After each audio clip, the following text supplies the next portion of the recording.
Amir Khan is no longer the WBC's #1 welterweight challenger, and he's been removed from the top 15 altogether due to inactivity.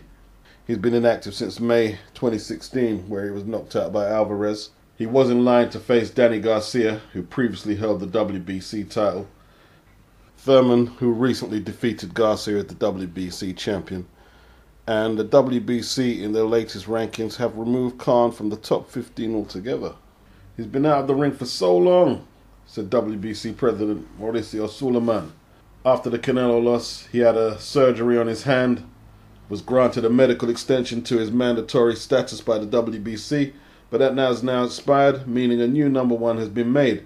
The WBC originally looked to Tim Bradley, who was at #2, to see if he would participate in a final eliminator, but he declined, according to the WBC. Sean Porter was then matched with Andre Berto in a final eliminator, and Porter, a former IBF champion, stopped Berto to become Thurman's mandatory challenger, setting up a potential rematch between the pair after Thurman defeated Porter last year. Though Khan has lost his high standing with the WBC, he is still looking at big fights when he does return to the ring.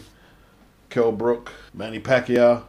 Khan himself has said he plans to box in November and will reveal his next fight after Ramadan. Well, we're approaching near a year of inactivity since the Canelo fight, and 2015 since he had a winning fight against Algeria, I guess. The questions are now, is time winding down on Amir Khan's career? Has the Canelo fight effectively finished his career as a pro at the top level? These questions have to be asked. It is a legitimate question. Kell Brook, he's back in the ring this week, right? Against his mandatory. Errol Spence. They fought near around the same time. Brook versus Golovkin. Was that slightly before Khan versus Alvarez? He's back in the ring defending his belt. And he was injured. He had a broken eye socket. That took time for him to heal from. He needed an extension. But he's back in the ring. Ready to go. Khan's talking about November.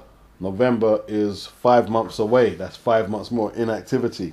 I have to go by what the history of the sport tells you. These inactive periods at quite an advanced stage of his career normally signal that it's winding down time, which normally ends up in defeats and maybe even to competition that he wouldn't have previously been fazed by like that. Now we'll see if he can buck the trend and come back as a new Amir Khan. That's what his followers will be hoping for. We'll see. We'll see. I'm going to remain skeptical though.